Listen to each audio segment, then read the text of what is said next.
Om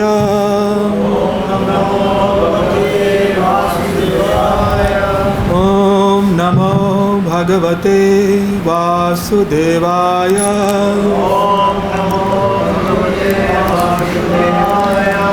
Om Namo Bhagavate Vasudevaya.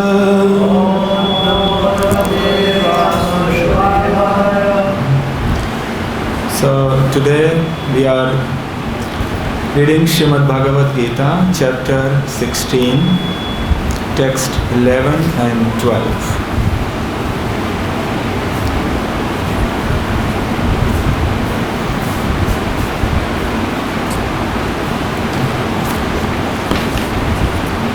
Chintam aparimeyamscha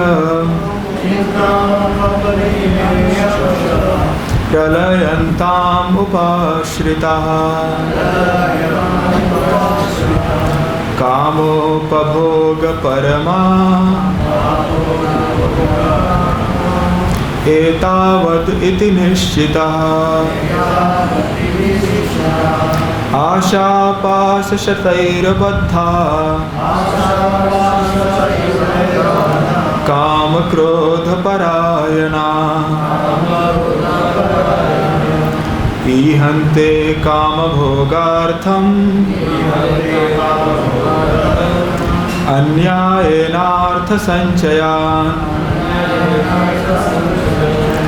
चिन्ताम परिमेयां च प्रलयन्तामुपाश्रिता कामोपभोगपरमा एतावत् इति निश्चिता आशापाशशतैर्बद्धा कामक्रोधपरायणा ईहन्ते कामभोगार्थम् अन्यायेनार्थसञ्चयान्. Would someone like to recite? One person per verse. Person can recite.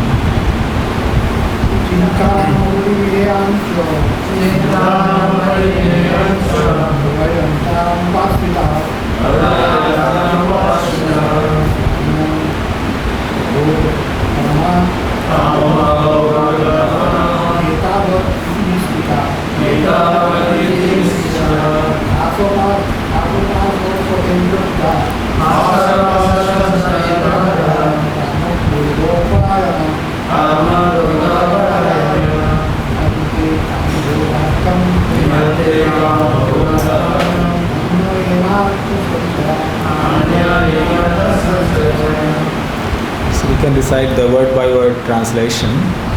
Chintam, fears and anxieties. Aparimeyam, immeasurable. Cha, and pralayantam, up to unto the point of death. Upashrita, having taken shelter of. Kama upabhog, sense gratification. Parama, the highest goal of life. Etavat, thus. Iti, in this way. Nishchita, having ascertained. Asha pash, entanglements in the network of hope. Shatai, by hundreds. Baddha, being bound. Kam, of lust. Krodh, and anger. Parayana, having situated in the mentality. Ihante, they desire. Kam, lust. Bhoga, sense enjoyment. Artham, for the purpose of. Anya ena, illegally. Artha, of wealth. Sanchayan, accumulation. Translation and purport by Srila Prabhupada. They believe that to gratify the senses is the prime necessity of human civilization. Thus, until the end of life, their anxiety is immeasurable. Bound by a network of hundreds of thousands of desires and absorbed in lust and anger, they secure money by illegal means for sense gratification. Purport: the demoniac accept that the enjoyment of the senses is the ultimate goal of life, and this concept they maintain until death. They do not believe in life after death, and they do not believe that one takes on different types of bodies according to one's karma or activities in this world. Their plans for life are never finished, and they go on preparing plan after plan, all of which are never finished. We have personal experience of a person of such demoniac mentality who, even at the point of death, was requesting the physician to prolong his life for 4 years more because his plans were not yet complete. Such foolish people do not know that a physician cannot prolong life even for a moment. When the notice is there, there is no consideration of the man's desires. The laws of nature do not allow a second beyond what one is destined to enjoy. The demoniac person who has no faith in God or the supersoul within himself performs all kinds of sinful activities simply for sense gratification. He does not know that there is a witness sitting within his heart. The supersoul is observing the activities of the individual soul, as it is stated in the Upanishads. There are 2 birds sitting in one tree. One is acting and enjoying or suffering the fruits of the branches, and the other is witnessing. But one who is demoniac has no knowledge of Vedic scripture, nor has he any faith. Therefore, he feels free to do anything for sense enjoyment, regardless of the consequences. Let us recite the Mangalacharan prayers. Om Jnanatimirandasya Jnananjana Shalakaya Chakshurun Militam Yena Tasmai Shri Gurave Namah. Shri Chaitanya Manobishtam Sthapitam Yena Bhutale Swayam Rupa Kadamahyam Dadati Swapadantikam. Vandeham Shri Guru Shri Padakamalam Shri Guru Vaishnavamsha Shri Rupam Sagrajatam Sahagana Raghunathanvitam Tam Sajivam Sadvaitam Savadutam Parijana Sahitam Krishna Chaitanya Devam Shri Radha Krishna Padan Sahagana Lalita Shri Vishakhanvitamsha. He Krishna Karuna Sindhu Dinabandhu Jagatpate Gopesha Gopika Kanta Radha Kanta Namostute Tapta Kanchana Gaurangi Radhe Vrindavaneshwari Vrishabhan Sute Devi Pranamami Hari Priye Vancha Kalpatarubhyasya Kripa Sindhubhyev Cha Patitanam Pavanebhyo Vaishnavebhyo Namo Namah. Namo Vishnupadaya Krishna Prishtaya Bhutale Shrimate Bhaktivedanta Swami Iti Namine. Namaste Saraswate Deve Gauravani Pracharine Nirvishesha Shunyavadi Paschatya Deshatarine. Jai Shri Krishna Chaitanya Prabhu Nityananda Shri Advaita Gadadhar Shrivasadi Gaura Bhakta Vrinda. Hare Krishna Krishna Krishna Hare Hare Hare Ram Ram Ram Hare Hare. Hare Krishna. I'd like to thank all of you for coming here this evening. I'm grateful to Arvati Mataji for engaging me in this service. It's the first time I will be speaking in Prabhupada house. There are many senior Vaishnavas here, so I seek your blessings so that I can do this service properly in a manner that is pleasing to Srila Prabhupada and their lordships. So with the blessings of Srila Prabhupada and Acharyas, we are here together today to discuss here this important verse from Srimad Bhagavad Gita. So this verse that we just heard is in continuation to a series of verses that Lord Krishna is speaking. So first the verse translation starts with they, and the purport also many times Prabhupada writes they. So who are they? Who is this they referring to? Anyone wants to say? The demoniac persons. This chapter is entitled The Divine and Demoniac Nature. So, divine have been described earlier by Lord Krishna in the beginning 3 verses, and the demoniac are being described here in a number of verses. Almost the rest of the chapter is actually describing demoniac qualities, except for 2-3 verses in the end where Lord Krishna summarizes and wants us to cultivate the divine qualities and stay away from demoniac qualities. Those are in the last verses. But a good length of, I would say, 15 verses, he describes about demoniac qualities, demoniac nature.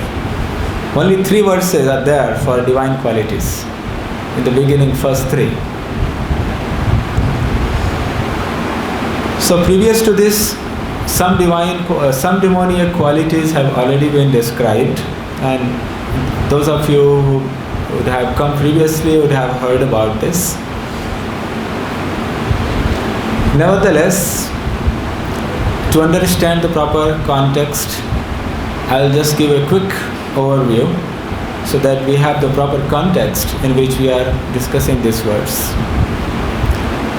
So in the world, there are always 2 types of people. There always has been in this material world 2 types of persons. and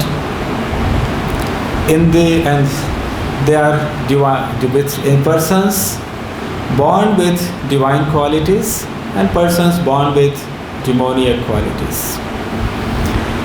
In other ages like Sati Yuga and maybe Treta Yuga, these 2 categories of persons used to live in 2 different planets. You will see all the divine persons were in one planet, like demigods planets, they are there. Even on the land, most of the time there are divine persons are there. The kings were very pious and having these divine qualities.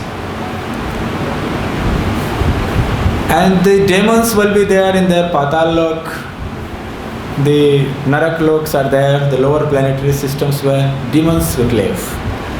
Very rarely a mix was there. Even when Ravan was there, he was living in Lanka, and Lanka all was the demoniac people except for 1 or 2 like Vibhishan. And on the land of Ayodhya, Chitrakoot, all these places, mostly divine people were there. They were very much separated. But in this age of Kali Yuga, it's such a mix. It's so difficult to find who has divine qualities and who has demoniac qualities. Very difficult. And many times people will appear like having divine qualities, but they may have demoniac qualities inside. So difficult. In those days it was very clear.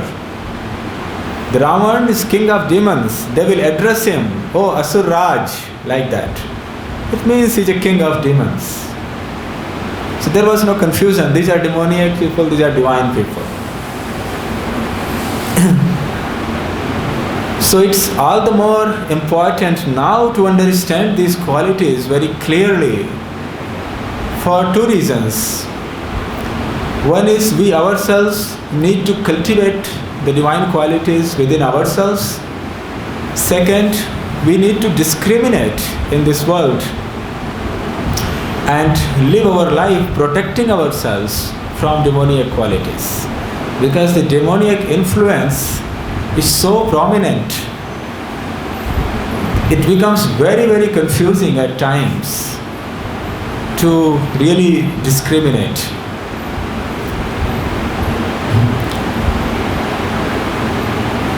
Now, coming back to these symptoms, as in this world, every person is known by certain symptoms. A wealthy person who is rich, he has some symptoms. He has wealth, he has a big palace, he will have maybe a private airplane, very rich billionaires. They are known by this. Person who is very intelligent, he will be known by his intellectual qualities, the way he speaks, the kind of arguments he puts forth, those intellectual qualities. Some person who is very beautiful, he will have those features, beauty features on his body by which one can know this person is beautiful. Someone who is very corrupt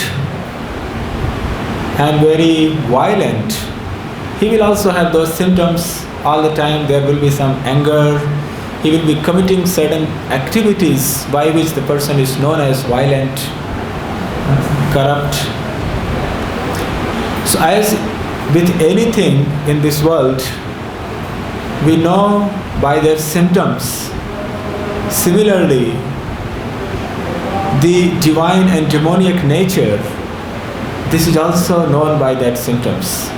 There are certain symptoms. And these qualities are a little bit different than the material qualities that we see here. So when Krishna refers to divine qualities, there will be some symptoms, of course, but it has more of an internal nature, which may be difficult to perceive at times. But we need to understand these qualities. First we need to understand before we cultivate. So there are total 26 qualities that Lord Krishna mentions in the first 3 verses of this chapter. 26 qualities. And these 26 qualities are also described by Sri Rupa Goswami in Nectar of Devotion when he mentions the qualities of devotees. So they are very wonderful, nice qualities. So if someone who is possessing those qualities, that person is called of divine nature. But Lord Krishna mentions there that these persons are born with divine qualities. He uses a word called Bhavanti sampadam devim abhijatasya bharata. Abhijatasya. Jatasya means he is born. So a person is born with divine qualities, and later when he moves on to demoniac qualities, there also he mentions that these persons are born with demoniac qualities. So a person can possess how these qualities come to a person, whether demoniac or divine, how a person gets these qualities. There are generally three ways in which he gets these qualities. There could be more. First is by the previous, the activities in his past life. Based on what activities one has performed and what kind of association he has had in the past life, that is one contributing factor to the quality that he is going to have in this life. Second is when he was conceived in the womb of the mother, then the consciousness of the mother that contributes to the consciousness of the child. And then the third, after he is born, then what kind of consciousness is there in the surroundings he is living and what kind of people he is associating with. That's the third contributing factor. This abhijatasya means born is very, very important. Srila Prabhupada writes in that purport that how important it is for a mother to follow the process of Garbhadhan Sanskar and keep herself in divine consciousness when there is a child in the womb, because that affects so much the child. And we have great examples. And the biggest example we have Prahlad Maharaj. He learnt everything when he was in the womb of his mother Kayadhu. Even though they were from a demoniac family, but his mother was a devotee and she was held by Narad Muni in upper planets. And Narad Muni was speaking Srimad Bhagavatam. So he was hearing all that. So that has so much influence that when he was born, he was already absorbed in Krishna consciousness.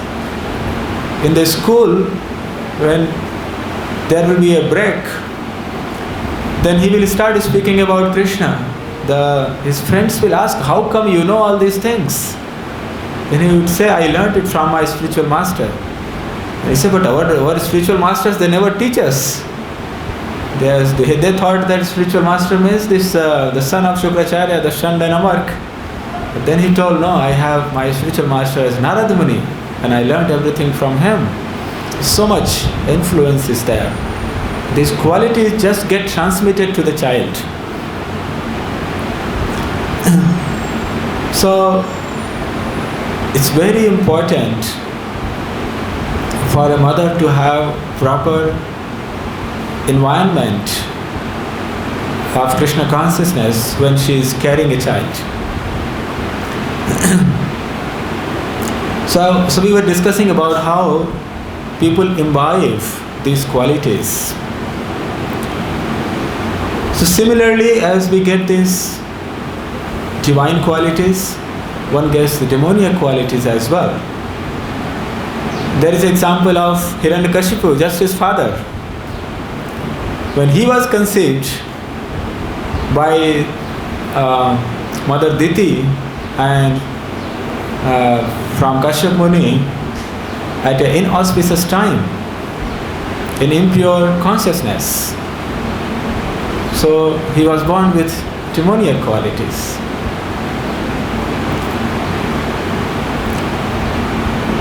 So, as Krishna conscious parents, those who are in the householder life, they need to pray to Krishna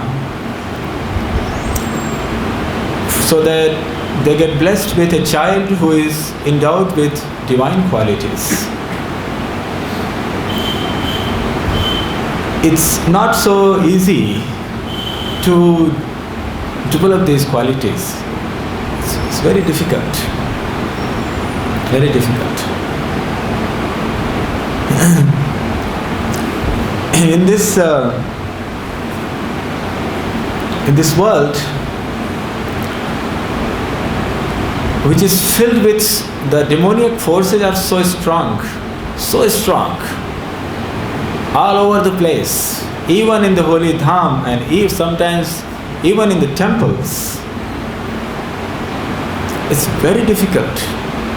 So one has to be all the time vigilant of one's own consciousness, all the time. We even staying in the temple, we cannot take it for granted that, oh, I am staying in the temple, so I am safe. It doesn't work. One has to be vigilant all the time, who we are associating with, what are we hearing, what kind of conversation we are having. Many times even devotees may have undesirable conversations, prasalpa. Just because, oh, I am talking to a devotee, so it doesn't matter what I talk, is all right. It's not true. Person who really wants to cultivate these divine qualities need to be very, very careful.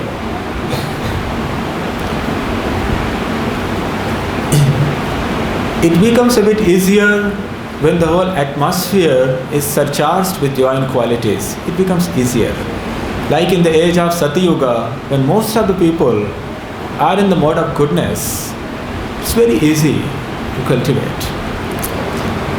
But in an atmosphere like this, Kali Yuga, which is Kalir Dosha Nidhe Rajan, is always filled with faults all the time.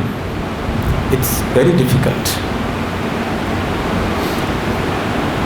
So let us look at this particular verse, and then we will try to also understand what are the things that we can do to actually cultivate these divine qualities and protect ourselves from demoniac qualities.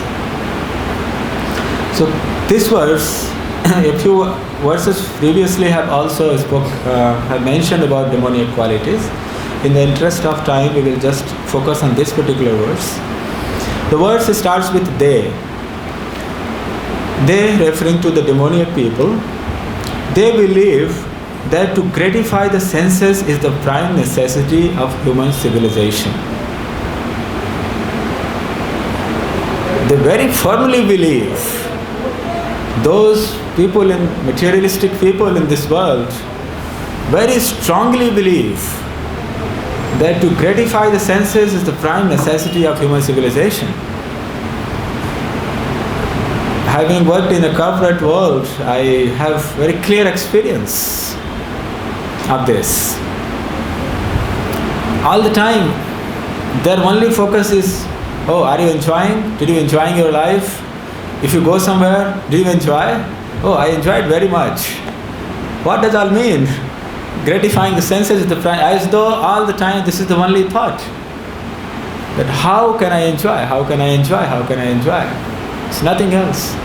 At work they want to enjoy, at home they want to enjoy, in the restaurant they want to enjoy, in the theater they want to enjoy, in the sports they want to enjoy, everywhere. Enjoy, enjoy, enjoy.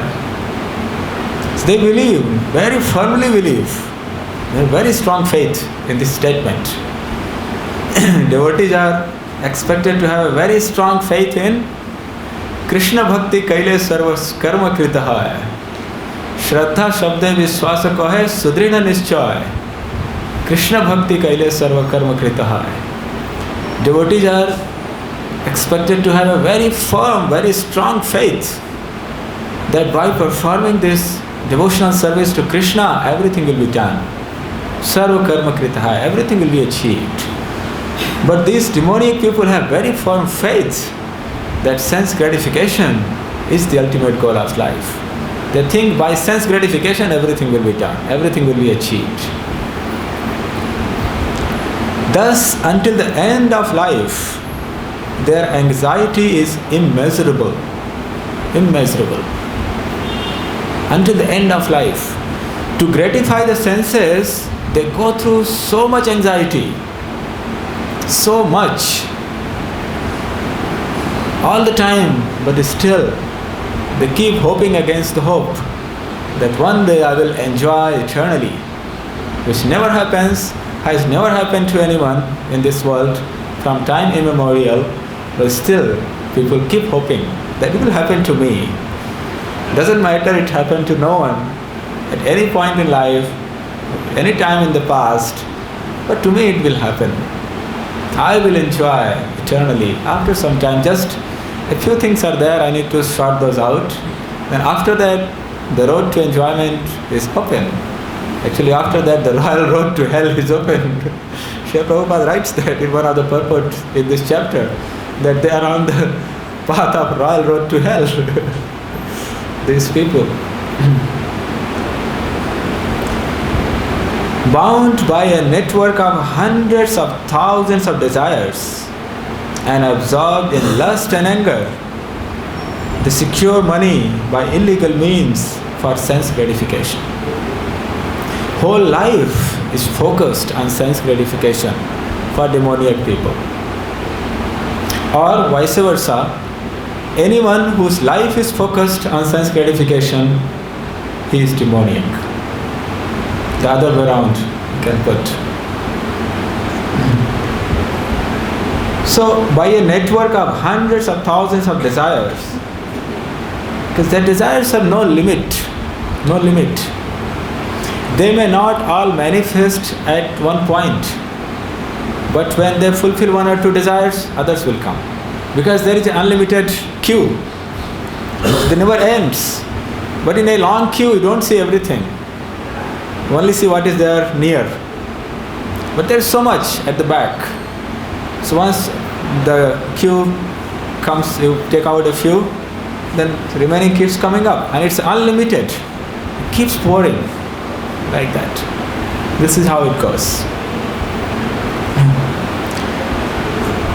So they will do anything and everything, doesn't matter whether it's right or wrong. Prabhupada writes, they will secure money by illegal means. Because for them, whether it's legal or illegal, that doesn't matter. The principle is sense gratification. So whether it's illegally I am doing or legally I am doing, doesn't care. So the force is so strong. It pushes so strongly. Krishna says in the 3rd chapter, when Arjuna asks the question, that even though people know that this is a sinful activity, but they are forced to act. Forced to act. What is it that forces them to act in such a sinful way? And the answer is, Kama esha, Krodha esha, Rajo guna samudbhava, Mahashana mahapapna, Papma vidhi eham ida vairinam. It's the lust and anger. That is the biggest enemy, which is something mentioned here. Absorbed in lust and anger. Same thing. Kama krodha parayanaha. The Sanskrit word is Kama krodha paraya. Parayan means having taken shelter of. Devotees we hear Narayana parayana. There are verses in Bhagavatam where it says devotees' qualities Narayan parayana. Devotees are Narayan parayana. They have taken shelter of Krishna, Narayan. But these demoniac people, they take shelter of lust and anger. Kama krodha parayana.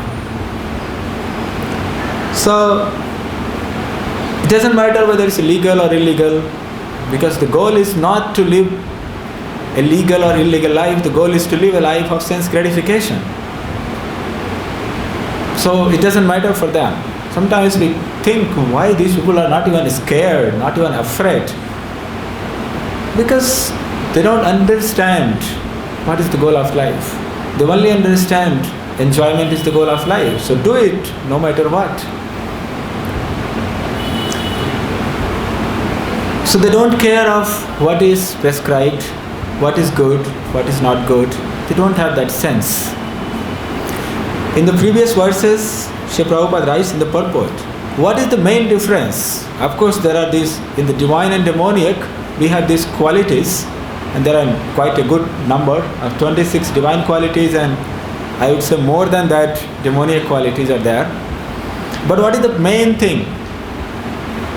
In purports previously, Srila Prabhupada writes, main thing is, the divine people with divine qualities, they abide by the injunctions of the scriptures. They have faith and follow the rules and regulations prescribed in the scriptures. Those who are demoniac, they have no faith. They don't care for the rules and regulations of the scriptures. That's it. This differentiates them. So anyone who has no faith and does not care for the rules and regulations of the scriptures, he will have these demoniac qualities. Naturally it will come. So let us look at the purport a little bit to understand this more. The demoniac accept that the enjoyment of the senses is the ultimate goal of life. And this concept they maintain until death. So it's like the principle of their life. It's very much deeply ingrained within the heart that this is the goal of life. As Srila Prabhupada gives us the 4 principles of Krishna consciousness, he says, books are the basis, utility is the principle, purity is the force, and preaching is the essence. These demoniac people say, I am the basis. Wealth is the principle. Lust is the force. And sense gratification is the essence. So, they have this concept of life. I am the basis, everything revolves around me. Wealth is the force, the wealth is the principle. The principle of life is to accumulate wealth, no matter how. See, they secure money, wealth by illegal means. Anya enarth sanchayan. Anya enarth. This way or that way, doesn't matter. Ena kena prakarena. Doesn't matter. Somehow or other, get wealth. Just like Narad Muni says in the 7th canto of Srimad Bhagavatam, when he is speaking to Yudhishthira Maharaj, I think, the 1st chapter, that what a devotee should do, ena kena prakarena manah Krishna niveshayet. Somehow or other, engage your mind in Krishna. Demoniac people say, ena kena prakarena artha sanchayan. Somehow or other accumulate wealth. This is their principle. So they don't care. Just like devotees should not care for anything in this world, somehow or other think about Krishna. No matter what happens in life, whether it's a good day or bad day, it's a rainy day or sunny day, it's hot or cold, doesn't matter what is out there, one should be absorbed in thinking about Krishna and serving Krishna. There is only one regulative principle to follow at the end of life, at the end of the day. Satatam Smartavyam Satatam Vishnu Vismartavyam Najatu Chit Sarva Vidhi Nishedha Syu Etayo Eva Kinkaraha. Always remember Krishna and never forget Him. This is the only principle by which a devotee should live his life. Ena kena prakarena mana Krishna niveshayet. The demoniac people have completely different understanding of what is the one rule and regulation. Somehow or other collect wealth. Somehow or other collect wealth. Anya enartha upayena. This way or that way doesn't matter. Legal, illegal, doesn't matter. It's right or wrong, doesn't matter. Whether I have to kill a few hundred people, doesn't matter. Somehow collect wealth. This is the nature. So, I am the basis, wealth is the principle, lust is the force. Everything is driven by lust because so much lusty about wealth, sense gratification, different things. The force is very strong, very strong. And then sense gratification is the essence. At the end, this is the essence. That's what they want to get. That is the ultimate goal of life. So they accept that the enjoyment of the senses is the ultimate goal of life. And this concept they maintain until death. They do not believe in life after death. Do not believe that one takes on different types of bodies according to one's karma or activities. No faith that there is a life after death, because then they will be fearful. There is a life after death. So better don't accept this. What is the problem? Some will say, to me also I have heard, see, if you think about all this next life, this life, that life becomes so complex. Why worry about all these things? Why not live this life nicely? Just enjoy. What is the problem? That is their understanding. Whether you accept or don't accept, the death will come. And one has to be born again. Jatasya hi dhruvam mrityur dhruvam dharma mritasya cha. Who is born, he will die, and who will die, he will be born again. That is sure. Whether one accepts it or does not accept it. If a child says, in that switch, you say, electricity is there, if I put my finger, I will get a shock. I don't believe you. Whether you believe or don't believe, if you put your finger, you will get a shock. So similarly, people whether believe in next life or don't believe in next life, they have to be born again. Their plans for life are never finished. They go on planning, making plans. And Prabhupada gives an example of a person who has so many plans, but he is on a deathbed. So he is requesting physician that, could you give me 4 more years? 4 more years. He has planned for 4 more years. But even if he given 4 more years, he will finish those plans, but by the time he would have created another list of plans. It's never ending. And this way the life goes on. The demoniac person who have no faith in God or the super soul within himself perform all kinds of sinful activities simply for sense gratification. They have no idea that there is a witness. There is a witness sitting within his heart. The super soul is observing the activities of the individual soul. As it is stated in the Upanishads, there are 2 birds sitting on a tree. One is acting and enjoying or suffering, and the other is witnessing. We have heard this example many times, and this is mentioned in 2nd chapter also, and a few other places also. So, these demoniac people, they have no understanding of their next life. They have no fear of that there is any witness to what I am doing. And in this way, regardless of, they have no care for the consequences, and they continue to live sinful life. Very unfortunate. But as devotees, we are fortunate to understand this, to have been given this chance to understand the reality of life. There is always a witness. Krishna seated within the heart. Gatir bharata prabhu sakshi nivasam sharanam shruhit. Krishna says in the 11th chapter that I am the sakshi, I am the witness of all your activities.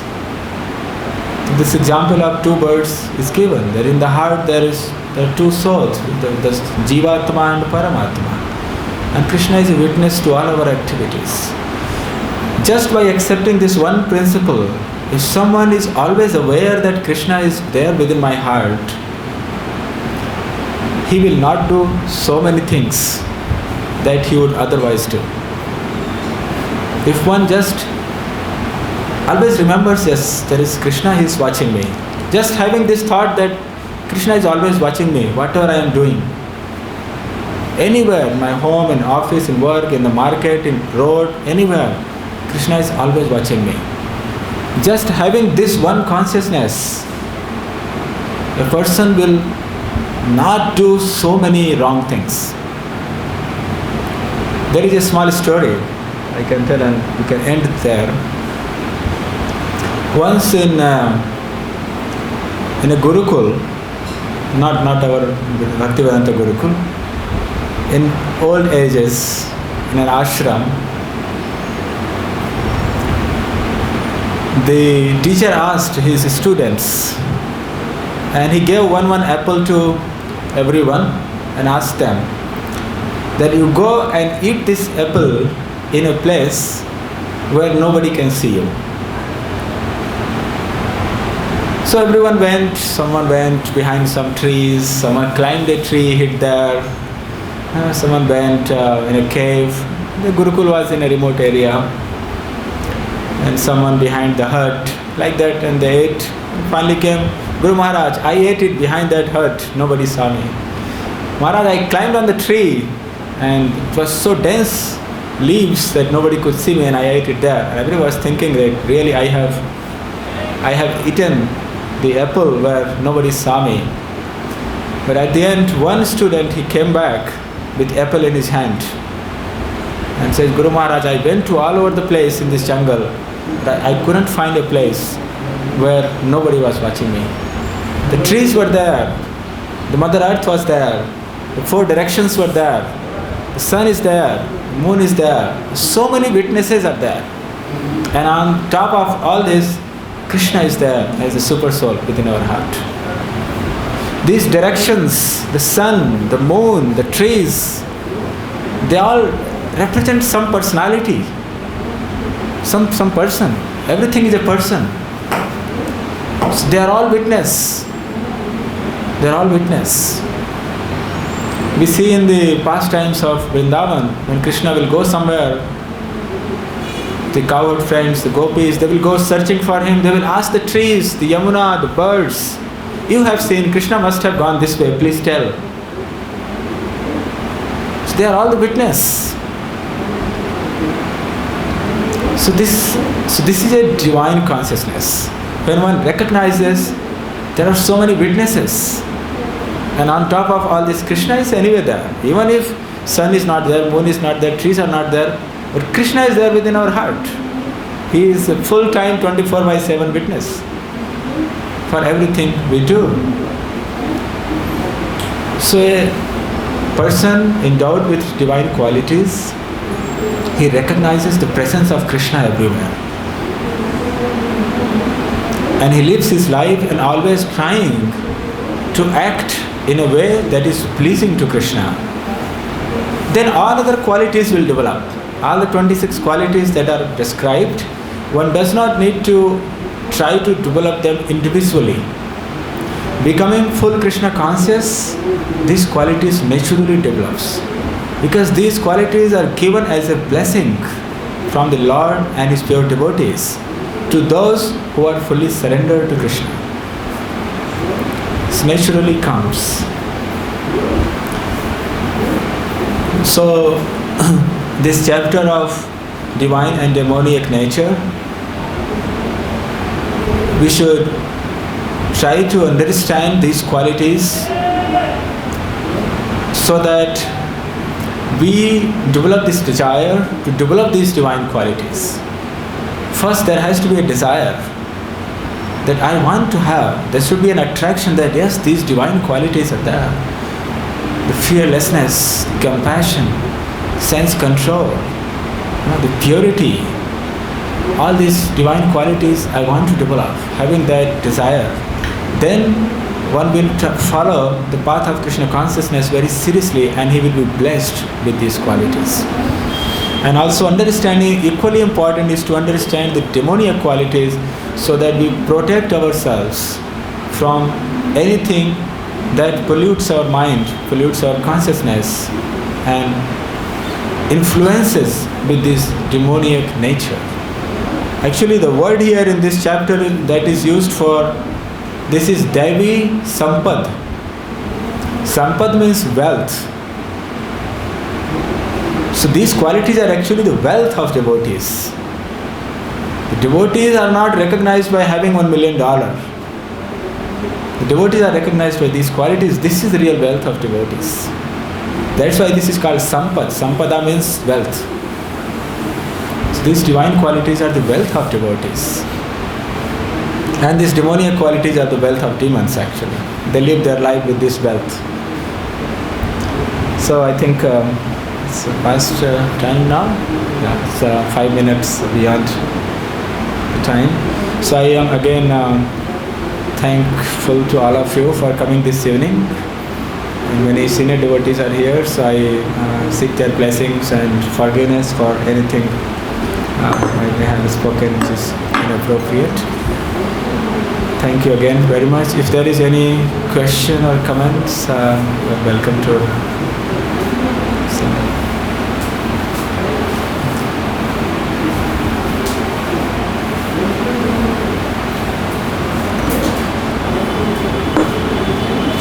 Hare Krishna. Hare Krishna.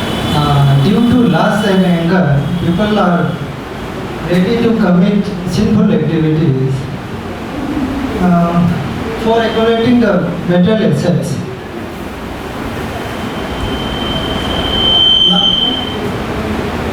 In our society, people are asking one question frequently. Those who are sinners, they are accumulating material assets by somehow. They are happy, they are enjoying. Is it true? Yeah, very common question we hear from materialists, that those who are accumulating a lot of wealth, whether legally, illegally or whatever way, they seem to be happy, but not really true. Not really true. They may feel happiness for a short time when they actually get that. It's very fleeting, very fleeting. It doesn't give any lasting happiness. There cannot be any peace in their heart. Impossible. It's impossible. And I have spent my time in different countries and met with different people and some very rich people also. And I have experienced that none of them actually really happy. See, the thing is, it is just like, this is the principle of life, that everyone will die. It's a principle. Similarly, this is a principle. Anyone who has this demoniac nature cannot be peaceful. It's impossible. It's impossible. Anyone who is having this demoniac nature, no matter how much wealth, and in the history, of course, we have so many examples, Ravan, Kumbhakaran and Hiranyakashipu, having the wealth of all the universes who nobody can even imagine. They were not peaceful and happy. How come these tiny people having a few billion dollars can be happy? It's not possible. It just appears to those others who are also having that desire to get wealth, but they are somehow not able to get it. They think that these people are having wealth, so they are happy. It just appears to them that way. But really, those people cannot be happy. It's just not possible. Impossible. Temporarily, they may feel a little bit. When they get, they enjoy, they celebrate, feel happy, but it just lasts for a few seconds. That's it. It's the principle of life that it cannot be possible.